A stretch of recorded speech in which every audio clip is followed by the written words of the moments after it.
if I'm going to paraphrase this reading, I would say love wins. All is working toward the good. That is what is predestined, not individuals and what happens to an individual, but that the evolution is in play. Welcome to the second season of the Laughing.Mystics, an unorthodox journey through the liturgical year with Laura Lewis-Barr and Marcy Mederi. Hello, everyone. Hello, Marcy. Hello, Laura. Hello, good listeners. Welcome to the Laughing.Mystics.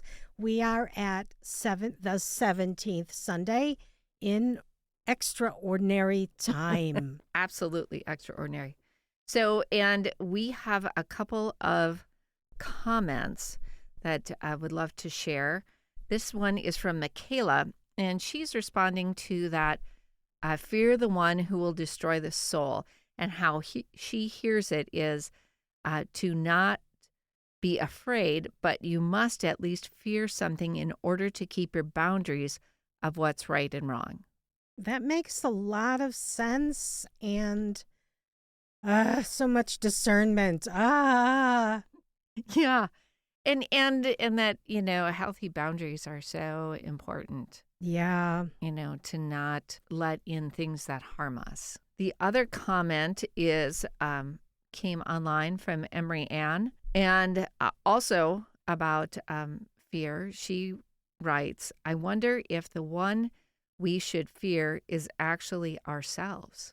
Interesting, Emery. Leaning into what Marcy was saying, how the choices we make have the ability to damage our souls, etc., not just our body.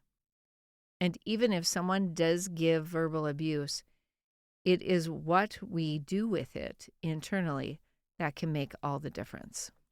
Well said.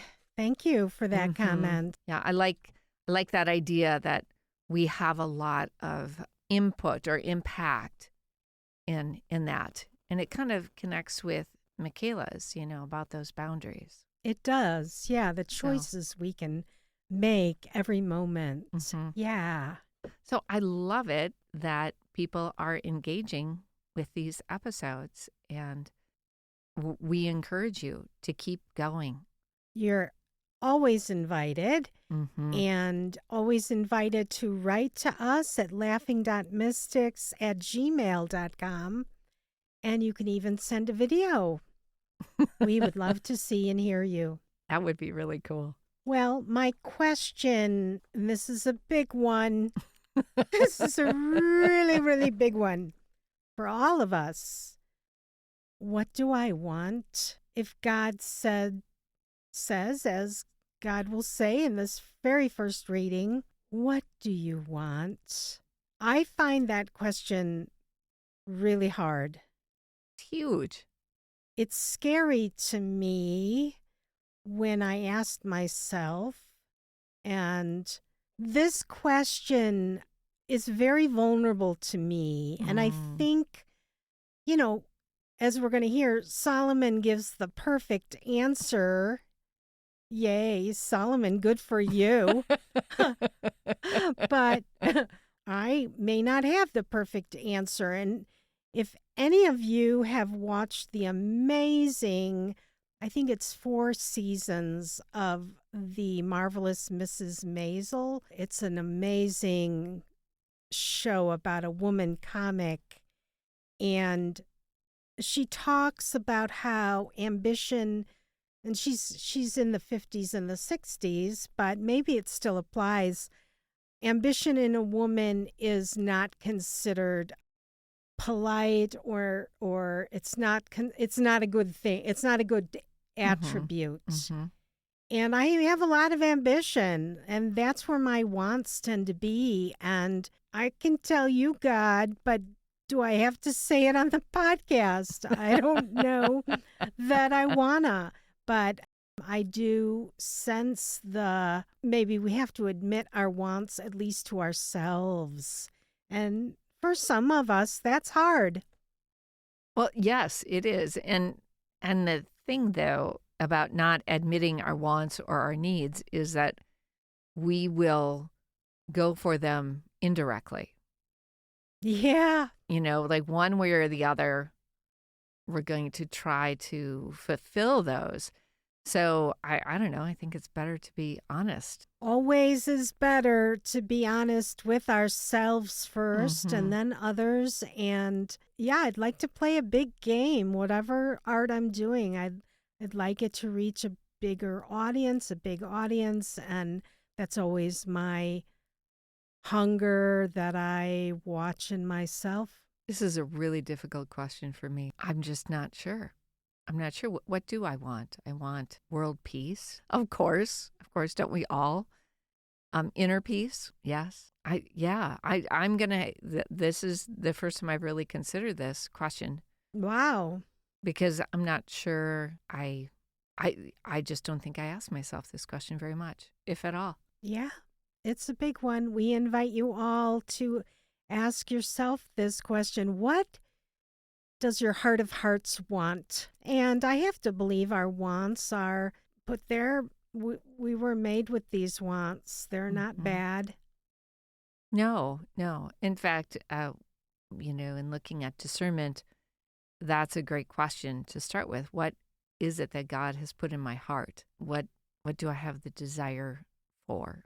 And I think, many of us can have some superstition about naming a wants that are about people we love and their health or... Yes. And I think for me, that translates into prayer, right? Like I pray for people, but for myself, maybe it's time. Yeah. That's what I want is time, more time, or the wisdom to use my time wisely. Yeah. Because, more time really isn't a thing. Although, having 28 hours in the day, I could be so much more productive. But would that be good? I don't know. Yeah. But being wise with my time.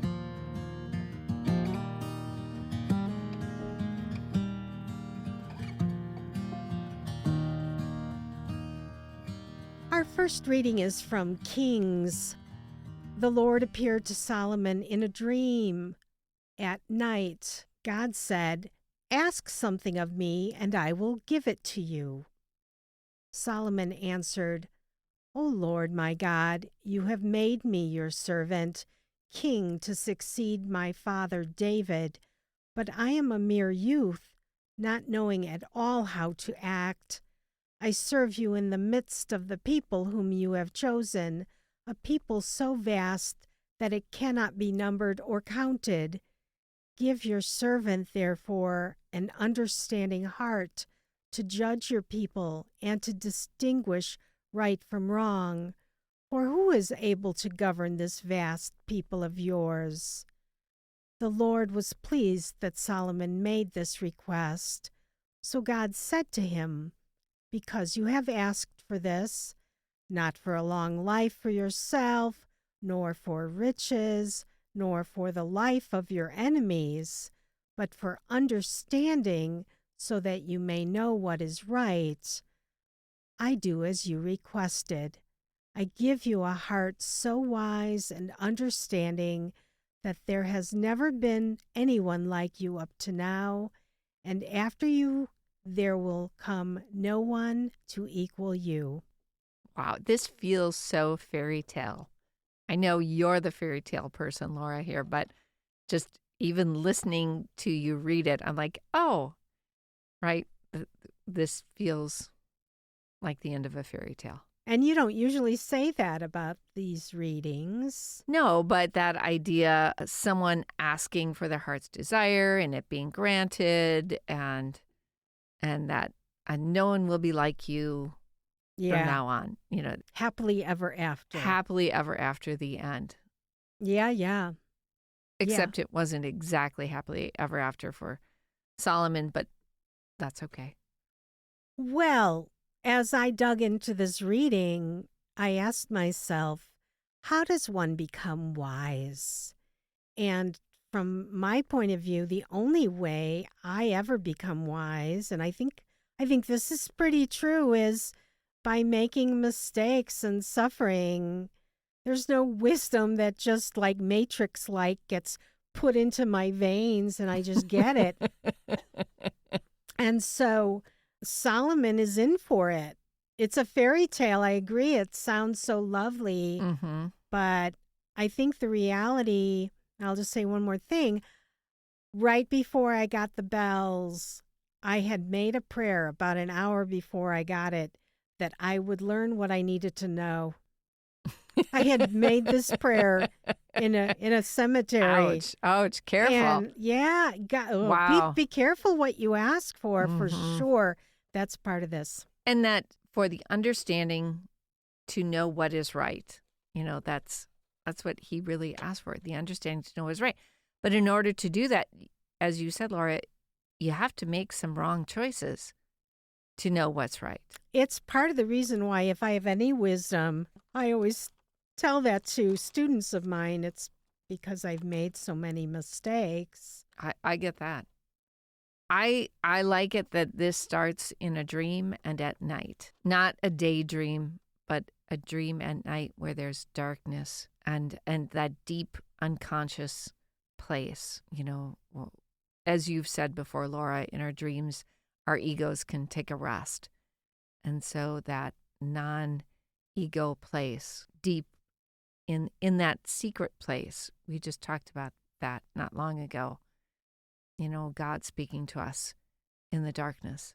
Yeah, it's amazing how many dreams there are in the Bible, how many times it's recorded that God speaks to us in dreams. And so again, I encourage anybody who is interested in this subject to maybe one way to do it is to have your phone or a pad next to you and start recording your dreams. They're crazy and hard. They're not so easy as in these readings, but it's a great way to connect to that inner part of us. Absolutely.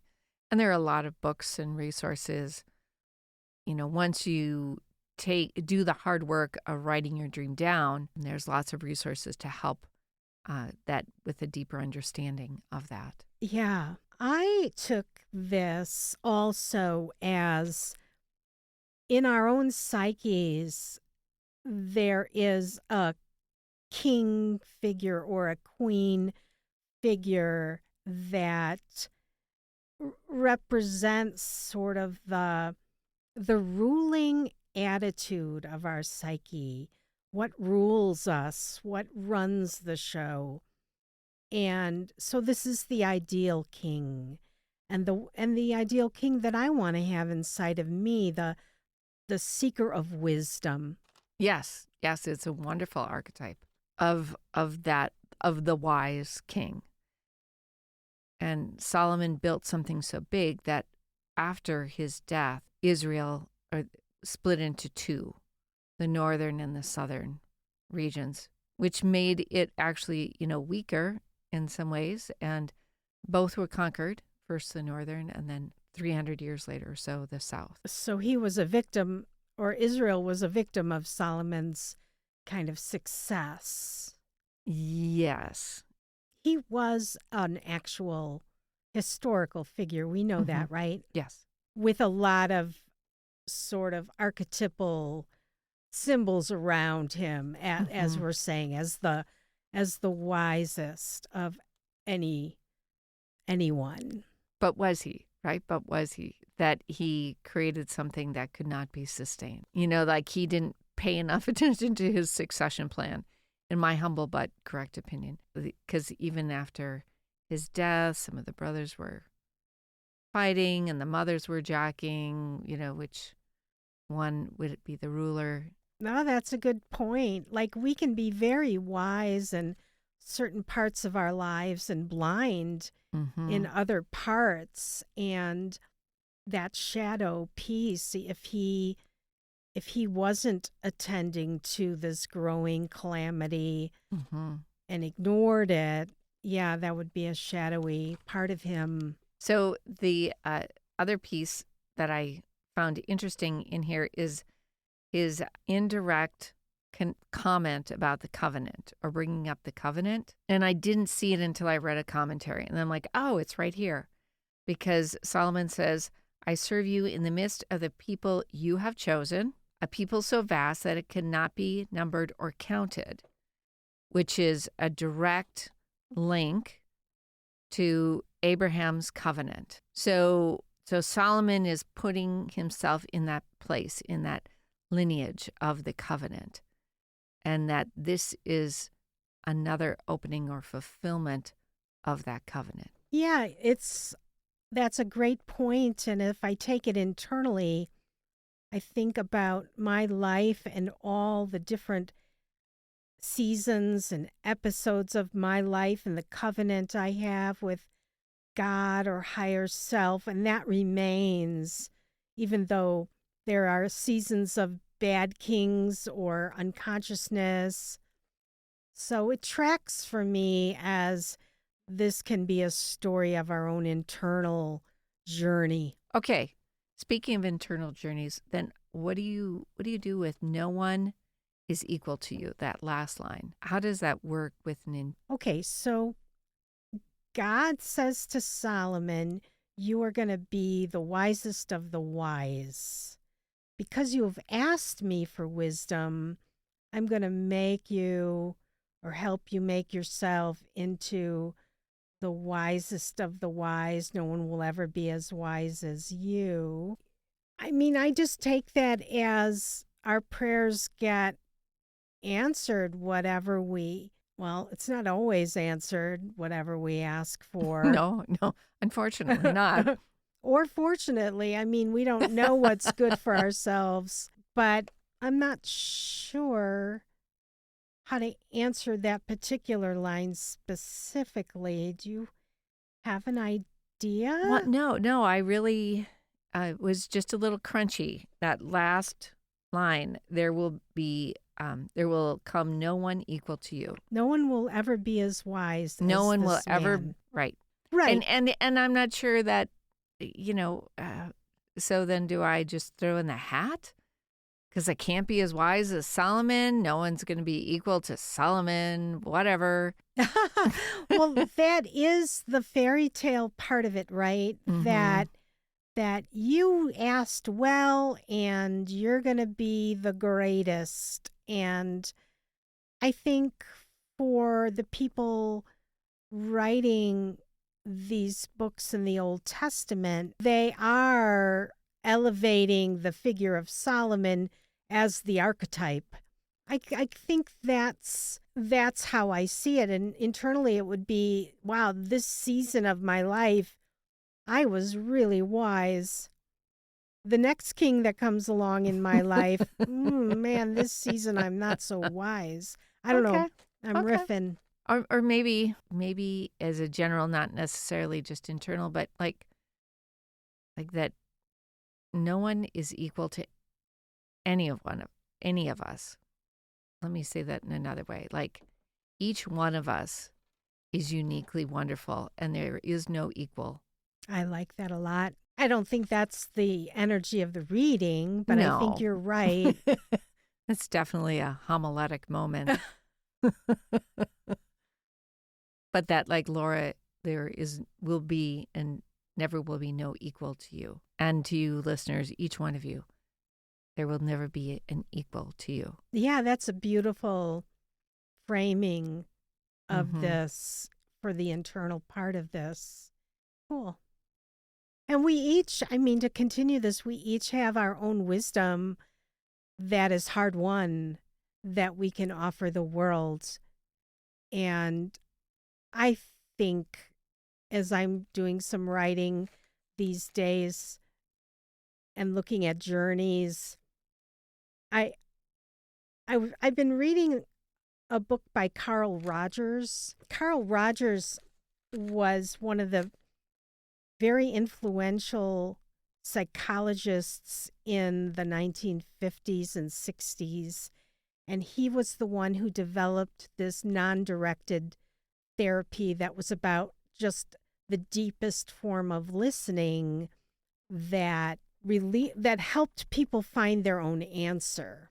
He was that guy.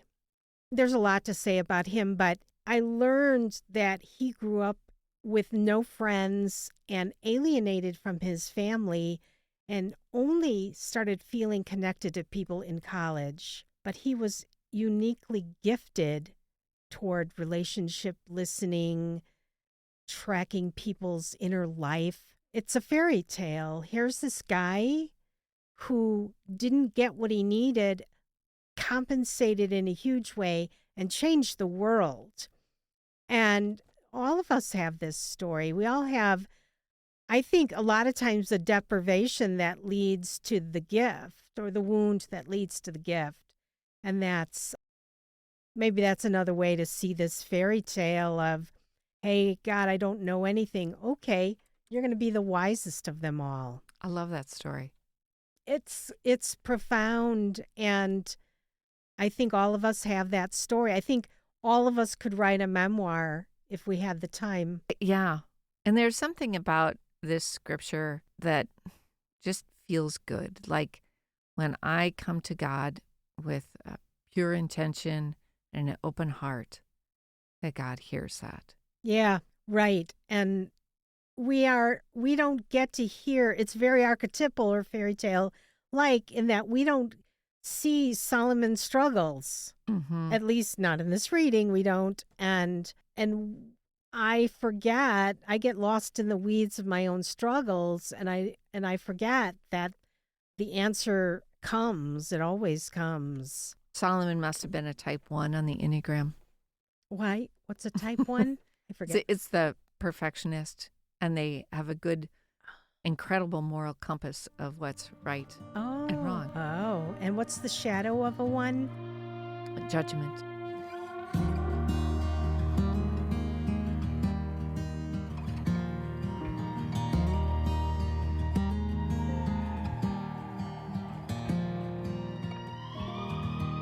Sisters and brothers, we know that all things work for good for those who love God, who are called according to God's purpose.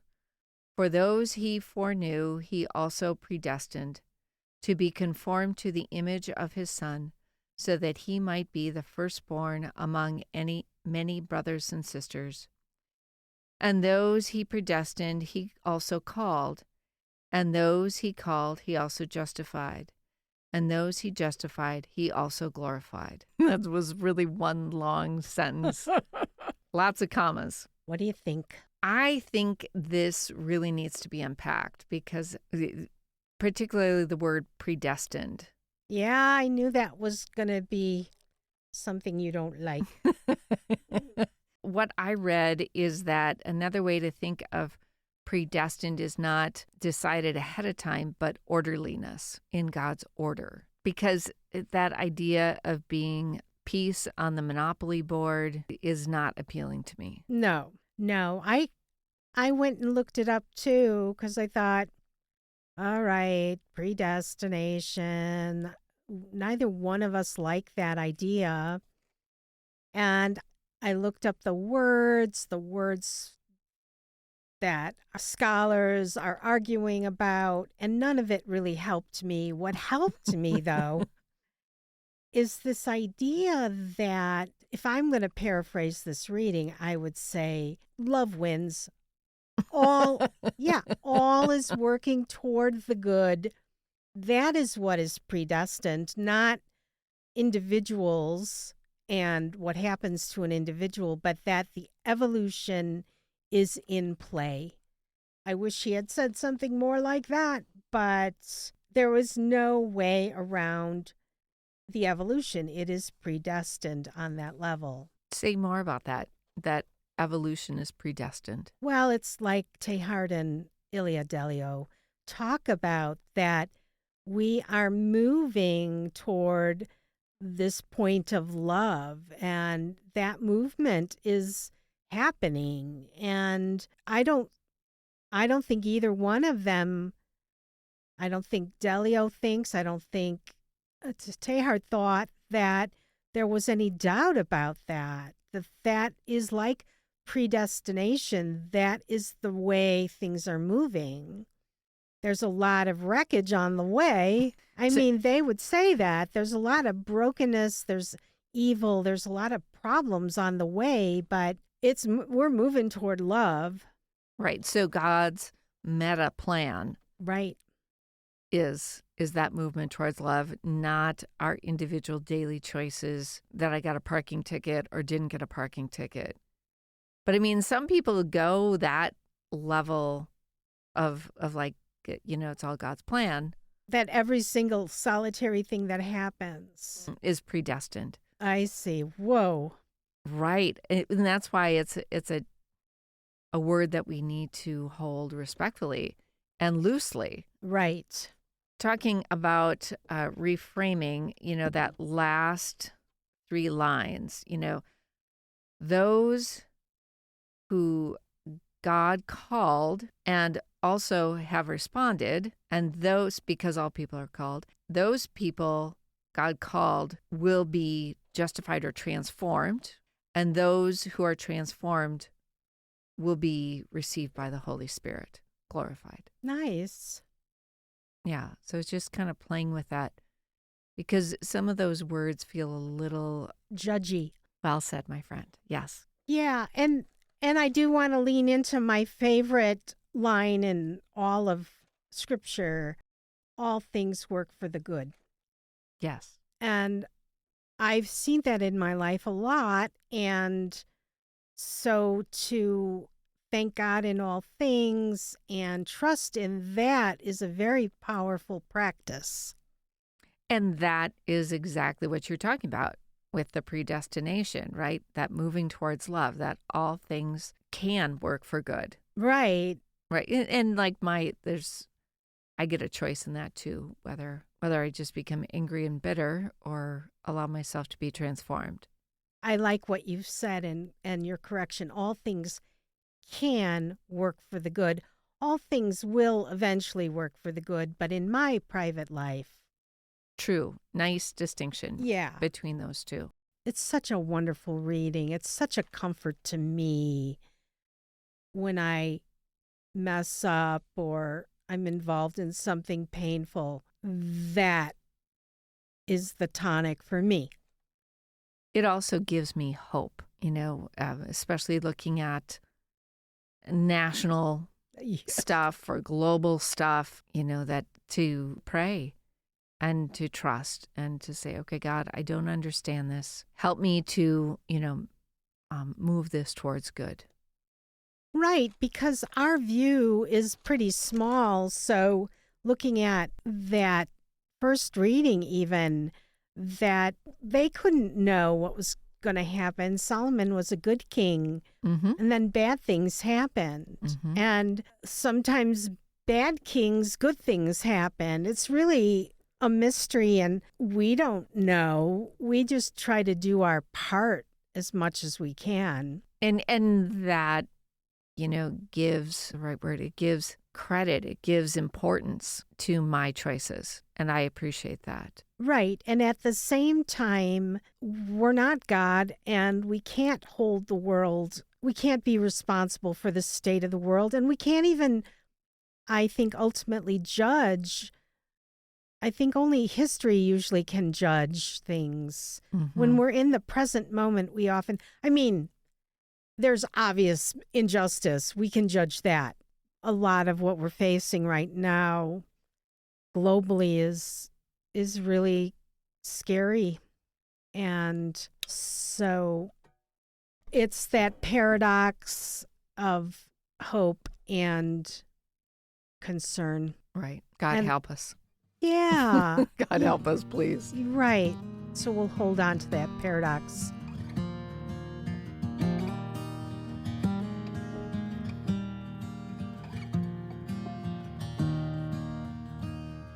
Our gospel is according to Matthew.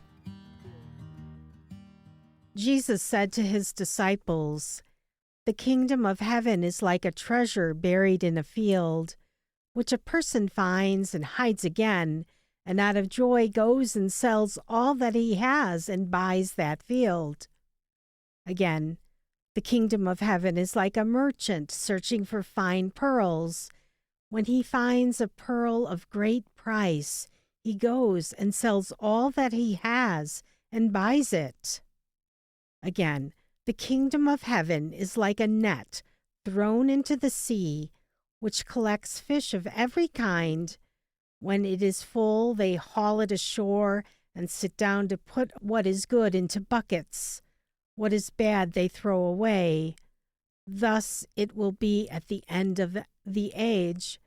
The angels will go out and separate the wicked from the righteous and throw them into the fiery furnace, where there will be wailing and grinding of teeth. Do you understand all these things? They answered, yes. And he replied, then every scribe who has been instructed in the kingdom of heaven is like the head of a household, who brings from his storeroom both the new and the old. All right, I have a lot of questions for this one. Yeah. First one is the person who finds a treasure buried in the field. Why does that person hide it again? Because he wants the treasure for himself. So or maybe it was someone else's land to begin with and he found the treasure. Right. Then he would have to admit that. And so he doesn't want anybody to know. He just buys the land. He's a conniver. All right. So just staying with that first part, that first parable, what does that mean to you? It's wonderful. These parables, they defy a sort of moral legalism that we can get into. But for me, all three of the parables, especially the first two, are saying when you find it, nothing else matters. Nothing else matters. And Jesus says this, your family doesn't matter, your place in society doesn't matter, your wealth doesn't matter. Get that thing. And what is that treasure? Yes, what is that treasure? Well, for me, it's the inner life. Mm-hmm. That's the treasure. That's where God is. That's where bliss is and joy and growth, and that's where life is so like a fairy tale. I mean, the archetypal world, the imaginary world, the inner world, that's all real. Mm-hmm. That's the treasure that I will give up everything for. Beautiful. What about you? Wow. I guess it's joy for me. But is that something, I'm not sure that's really a treasure in the same way. Well, the other word besides treasure we can use is the kingdom of heaven, because that's what the reading is saying. The treasure, the pearl, the fish are like the kingdom of heaven. Yes. I guess, it's my relationship with God. Yeah. It is. It's my faith. Yeah. Which is exactly, I think, where Jesus is going with these parables. And that loving relationship with God that I get to enjoy, which offers joy. A warming of my heart. Yeah. And it is beyond anything else. It is the thing. It doesn't rank with anything else. It's far beyond anything else. I'm great with those first two. How do you take the going into the angels will separate and the fiery furnace? Yeah. And the grinding of teeth? Yeah. There's something wrong with me because every time I read wailing and grinding of teeth, I just laugh. Right. Because I don't think that's what I'm supposed to do, but it feels like so much drama. Like, oh my. Right. Matthew, come on, man. Come on. Wail and grind teeth. Oh, goodness gracious. If I'm going to embody Laura, I would say this is a problem because I've gotten rid of my shadow to separate the wicked from the righteous. Well, what I wrote down is that part of the kingdom of heaven is discerning what is what. Like becoming conscious is another way of talking about the kingdom of heaven for me and for my study of Jung and what Jung thought our main job was to become conscious, that this is maybe a fairy tale way of talking about becoming conscious, the shadow, and what is life-giving. And that's how I take this. I don't know why we have to have the big punishment part, but I just kind of felt like it was an add-on, right? An insertion. It does connect to Solomon, in being able to choose what's right and what's wrong. Speaking of add-on, I went to my computer because this last little paragraph felt so like, what? Did they leave something out? No, that's the end. This weird, like, abrupt ending is exactly how this last little parable ends. And so we just have the kingdom is the head of the household who brings out the old and the new. And what does the head of the household have to do with anything? I was like, what is this? That's what I wrote next to head of the household. I mean, like, I get the concept, but why? And who brings from his storeroom both the new and the old? What's that about? What is it that's new? What is it that's old? The old teachings as well as the new teachings. That's how I took it. The old law and the new law. But why not every person? Why the head of the household? Well, every scribe, okay, so the person who's studying this is like the head of the household who integrates the old and the new teachings. I don't know.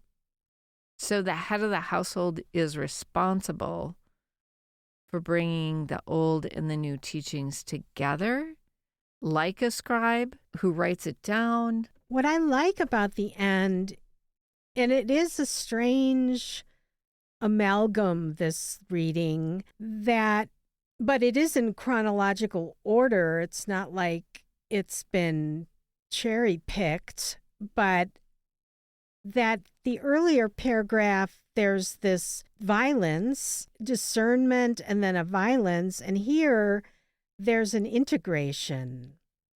We're discerning in a sense that we're recognizing new and old, but it's all being brought forward. Yes, I like that integration, that it's all pulled together. And so maybe then the buried treasure or the priceless pearl is this new way, is this new understanding, is Jesus.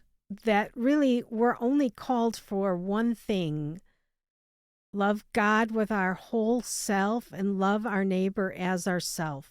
That's the law. That's the new law. Mm-hmm. You can appreciate the old law. It just feels awkward, that last bit. I like the integration and the scribe. Why a scribe? Someone who writes things down. It's really funny. Like Jesus says, "Do you understand?" "Oh yeah, we understand." "Oh, okay. How about this?" "Okay, now we really don't understand. Sorry, we shouldn't have bluffed you there." That's right. We're doing so good.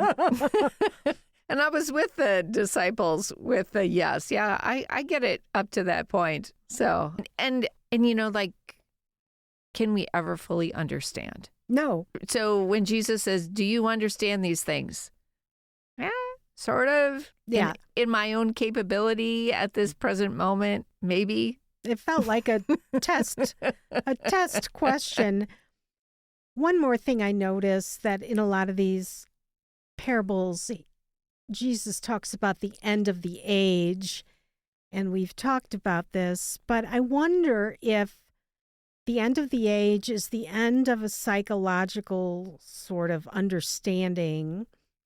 At the end of this understanding, we have the good and the bad separated and punished. But then we go back to this next, like, it's the end of the age, but it's not the end of the story. It's not the end of the evolution. I don't know.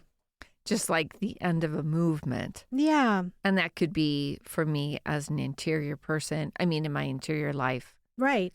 as well as for a group of people. And that psychologically, maybe we have to discern and separate out and maybe even disown parts of ourselves before we can reintegrate in a way that is healthy. It's always that kind of movement from conscious to unconscious to conscious to unconscious.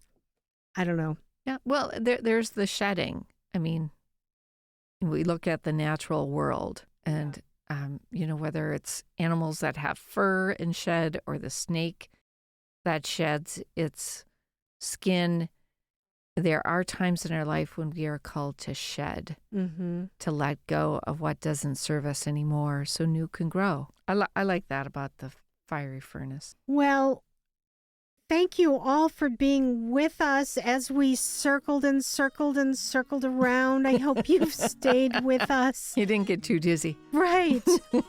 And we would love you to share this podcast with somebody who you know might want to circle with us. We thank you so much for being with us. Until next time.